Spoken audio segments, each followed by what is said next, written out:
नहीं, मुंबई की क्यों आप इतना कम क्यों समझते हो? मैं पूरा महाराष्ट्र का हूँ और चाहता हूँ कि पूरा देश का बनूं।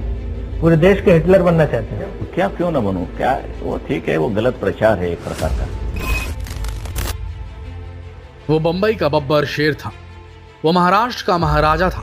उसकी इज्जत के बिना बंबई शहर में एक पत्ता भी नहीं डोलता था। उसकी एक आवाज पर लाखों लोग सड़क पर उतर आते थे। बड़े बड़े नेता, मंत्री, यहाँ तक मुख्यमंत्री भी उसके दरबार में सलाम बजाते थे। जिसने मराठी मानुष का मुद्दा उठाया था तो लाखों मराठी उनके पीछे बिना कुछ सोचे समझे निकल पड़े। जिसने मराठी अस्मिता के सहारे मातोश्री में बैठकर पूरे महाराष्ट्र पर दशकों तक राज किया, ऐसे थे बाल केशव ठाकरे, बाला साहब ठाकरे। बात 1995 की है। मुंबई में हुए सांप्रदायिक दंगों को हुए काफी वक्त बीत चुका था। कई दिनों बाद साउथ के मशहूर फिल्म डायरेक्टर मणि रत्नम ने इस पर एक फिल्म भी बनाई थी जिसका नाम रखा गया था बॉम्बे। इस फिल्म में शिव सैनिकों को मुसलमानों को मारते और लूटते हुए दिखाया गया था। फिल्म के अंत में बाल ठाकरे से मिलता जुलता एक कैरेक्टर इस हिंसा पर अपना दुख जताता दिखाई देता है। उसके साथ एक मुस्लिम नेता भी इस तरह के विचार प्रकट करता है। बाल ठाकरे ने इस फिल्म के प्रदर्शन का विरोध किया और कहा कि वो उसे मुंबई में रिलीज नहीं होने देंगे। इस फिल्म के डिस्ट्रीब्यूटर थे महानायक अमिताभ बच्चन, जो ठाकरे के करीबी दोस्त थे। अमिताभ उनके पास गए और पूछा क्या शिव सैनिकों को दंगाई के रूप में दिखाना उन्हें बुरा लगा। ठाकरे ने जवाब दिया, बिल्कुल भी नहीं। मुझे जो चीज बुरी लगी थी वो था दंगों पर ठाकरे के चरित्र का दुख प्रकट करना। मैं कभी किसी चीज पर दुख नहीं प्रकट करता। अपने 40 साल से भी अधिक के राजनीतिक जीवन में कोई ऐसा मुद्दा, कोई ऐसा टॉपिक नहीं हुआ करता था जिस पर ठाकरे की राय नहीं हुआ करती थी, चाहे नेशनल पॉलिटिक्स हो या कला या खेल या फिर कोई और भी विषय। बाल ठाकरे उस पर टिप्पणी करने से परहेज नहीं करते थे। उनके शब्दों में अक्सर दूसरे का मजाक उड़ाने वाली लाइनें होती थी या फिर नाकाबिले बर्दाश्त तीखापन। करीब 46 साल तक सार्वजनिक जीवन में रहे शिवसेना प्रमुख बाल ठाकरे ने कभी ना तो कोई चुनाव लड़ा, ना ही कोई राजनीतिक पद स्वीकार किया। यहाँ तक कि उन्हें औपचारिक तौर पर कभी शिवसेना का अध्यक्ष भी नहीं चुना गया था। लेकिन इन सब के बावजूद महाराष्ट्र की राजनीति और खासकर राजधानी मुंबई में उनका खासा असर था। कहते हैं कि मुख्यमंत्री भी बिना उनसे सलाह मशविरा किए कोई कदम नहीं उठाते थे।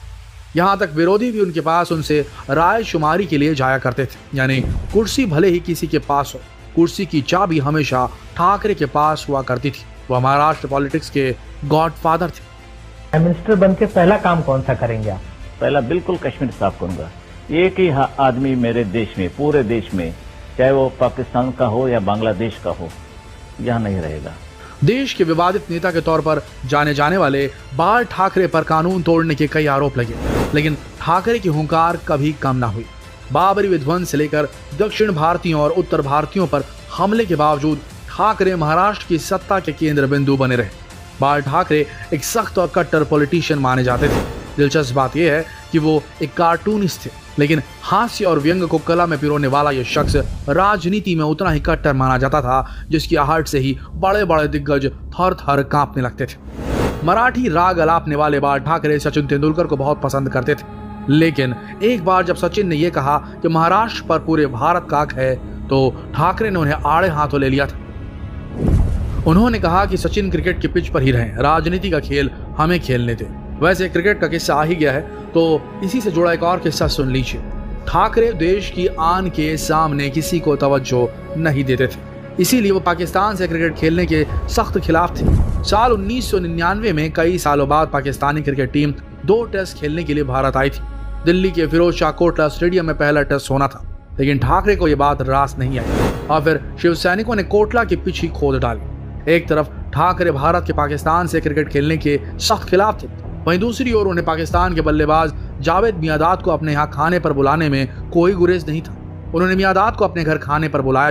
पुराने पत्रकार बताते हैं कि जावेद मियांदाद ही क्यों, अगर इमरान खान भी राजी होते तो वो उन्हें भी अपने यहाँ खाने पर बुला सकते थे। पाकिस्तान की टीम खेलने आना चाहे अब भारत में तो आपका क्या रुख रहने वाला है? हमारा कोई स्पोर्ट्स के बारे में कोई हमारे मन में दुश्मनी नहीं है, ना कोई राजनीति। साल 2010 की बात है। मुंबई हमलों के बाद ठाकरे ने पाकिस्तानी खिलाड़ियों के आईपीएल में खेलने पर एतराज जताया, जबकि किंग खान शाहरुख खान इसके खिलाफ खड़े हो गए। तब बाल ठाकरे ने शाहरुख पर राष्ट्रद्रोही होने का तमगा लगा दिया। शिवसेना शाहरुख से माफी की मांग करने लगी। हालांकि उस वक्त शाहरुख की film my name is Khan release होने वाली थी। हालांकि शिवसेना ने इस फिल्म को लेकर कोई सवाल नहीं उठाया, लेकिन शाहरुख से माफी की मांग पर अड़ गई। फिर एक दिन कड़ी सुरक्षा के बावजूद शाहरुख के बंगले मन्नत पर हमला हुआ और अगले दिन शाहरुख मातोश्री पहुंच गए। बाहर निकले तो सब कुछ ठीक होने की बात कहने लगे। जो शाहरुख एक दिन पहले तक माफी नहीं मांगने पर अड़े थे, एक दिन बाद उनके सुर बदल चुके थे। समझा जा सकता है कि बाला साहब ठाकरे से मुलाकात के दौरान वहां क्या कुछ हुआ होगा। बंबई ब्लास्ट के बाद जब संजय दत्त टाडा के तहत अरेस्ट हो गए थे, तब उनके पिता और कांग्रेस के बड़े कद्दावर नेता सुनील दत्त ने हर चौखट पर मदद की गुहार लगाई। कहते हैं कि आखिरकार वो थक हार कर बाला साहेब ठाकरे के पास पहुंच गए और तब जाकर संजय दत्त को टाडा से राहत मिल पाई। बात घूम फिर कर वहीं पहुंच गए कि जिस आदमी ने कभी सीधे तौर पर सत्ता का सुख नहीं भोगा, सत्ता हमेशा उसके कदमों में कैसे लोटी रही। दरअसल ये वो दौर था जब मुंबई में बड़ी बड़ी कंपनियां तो थी, लेकिन वहां मराठियों को नौकरी नहीं मिलती थी। उनकी जगह दक्षिण भारतीयों और गुजरातियों ने ले रखी थी। ठाकरे तब एक प्रोफेशनल कार्टूनिस्ट हुआ करते थे। वो अपने कार्टून्स के जरिए मराठियों की आवाज बुलंद करते थे। बाद में उन्होंने अखबार की नौकरी छोड़कर मार्मिक नाम से अपना खुद का अखबार निकाला था, लेकिन वो समझ गए कि मराठी मानुष का ये मुद्दा सिर्फ कार्टून बनाकर हल नहीं होगा। तब उन्होंने 1966 में शिवसेना नाम से अपनी पार्टी बनाई। शिवसेना ने कंपनियों को निशाना बनाना शुरू किया। वहां तोड़फोड़ की जाने लगी। ठाकरे का तर्क था कि उन कंपनियों में महाराष्ट्र के लोगों को नौकरी मिलनी चाहिए। इस मुद्दे को मराठियों ने हाथों हाथ लिया। शिवसेना की राजनीति में हिंसा और डर बहुत गहरे तक जड़ें जमा चुकी थी। ठाकरे कहते थे, मैं राजनीति में हिंसा और बल का प्रयोग करूंगा क्योंकि वामपंथियों को यही भाषा समझ आती है और कुछ लोगों को हिंसा का डर दिखाना चाहिए, तभी वो सबक सीखेंगे। धीरे धीरे मराठी युवा शिवसेना से जुड़ने लगे। दक्षिण भारतीयों के कारोबार और प्रॉपर्टीज को निशाना बनाया जाने लगा। अब अप्रवासी यहाँ तक कि मीडिया कर्मियों पर भी शिव सैनिकों के हमले आम बात हो गई थी। धीरे धीरे मुंबई के हर इलाके के दबंग युवा शिवसेना में शामिल होने लगे। अब एक गॉडफादर की तरह बाल ठाकरे हर झगड़े को सुलझाने लगे, लोगों को नौकरियां दिलवाने लगे। यहाँ तक फिल्मों की रिलीज में भी उनकी मनमानी चलने लगी। धीरे धीरे मुंबई म्युनिसिपल चुनावों में उनकी पार्टी का प्रदर्शन बेहतर होने लगा। हालांकि शिवसेना का असर मुंबई और उसके आसपास के इलाकों तक ही सीमित रहा। राज्य के दूसरे इलाकों में अब भी पार्टी का कुछ खास असर नहीं था। फिर 80 और 90 के दशक का दौर आया जब बाल ठाकरे तेजी से उभरे, क्योंकि उस समय हिंदुत्व का मुद्दा सिर चढ़कर बोल रहा था और ठाकरे कट्टर हिंदुत्व समर्थक थे। अयोध्या में बाबरी मस्जिद गिराए जाने के बाद मुंबई में सांप्रदायिक दंगे हुए जो कई हफ्तों तक चले। इसमें शिवसेना और बाल ठाकरे का नाम बार बार लिया गया। तब भारतीय जनता पार्टी या राष्ट्रीय स्वयंसेवक संघ ने तो खुलकर जिम्मेदारी नहीं ली। सभी ने कहा कि उनका इससे कोई लेना देना नहीं, लेकिन बाल ठाकरे से जब यही सवाल दोहराया गया तो उन्होंने कहा, हमारे लोगों ने ये गिराया है और मुझे इसका अभिमान है। उन्होंने एक समय यहाँ तक कह दिया था कि हिंदू अब मार नहीं खाएंगे, उनको हम अपनी भाषा में जवाब देंगे। ठाकरे जानते थे कि ऐसी भाषा से उनको लोगों का समर्थन मिल सकता है और हुआ भी ऐसा ही।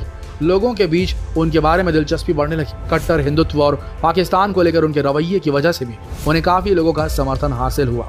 इसके सिर्फ 3 साल बाद शिवसेना बीजेपी के साथ मिलकर सरकार बनाने में कामयाब हो गई। बाल ठाकरे चाहते तो खुद मुख्यमंत्री बन सकते थे, लेकिन उन्होंने ऐसा नहीं किया, बल्कि अपने एक बहुत ही करीबी नेता को मुख्यमंत्री बनाया और सत्ता की चाबी खुद अपने पास रखी। ठाकरे किंग नहीं किंग मेकर थे, लेकिन आज उनके वारिस उनके उद्धव ठाकरे कांग्रेस एनसीपी गठबंधन के साथ महाराष्ट्र में अपनी सरकार चला रहे हैं। खैर, राजनीति की अपनी जरूरतें होती हैं और वो हमेशा समय समय पर पूरी की जाती है। खैर, जैसा भी हो, बाल ठाकरे की अंतिम विदाई में शामिल होने मुंबई पूरा पहुंच गया था। ऐसा जनसैलाब उमड़ा था किसी ने जो कभी नहीं देखा था। उन्हें 21 तोपों की सलामी दी गई थी जो प्रधानमंत्री या राष्ट्रपति को ही दी जाती थी। ऐसे थे बाला साहब ठाकरे। आशा करते हैं वीडियो आप सबको पसंद आई होगी। अगर पसंद आई तो जितना हो सके इस वीडियो को शेयर करें, फेसबुक पर, व्हाट्सएप पर, यूट्यूब पर। फिर मिलते हैं कल एक और दिलचस्प वीडियो में। तब तक के लिए आप सबका इस वीडियो के अंत तक बने रहने के लिए धन्यवाद।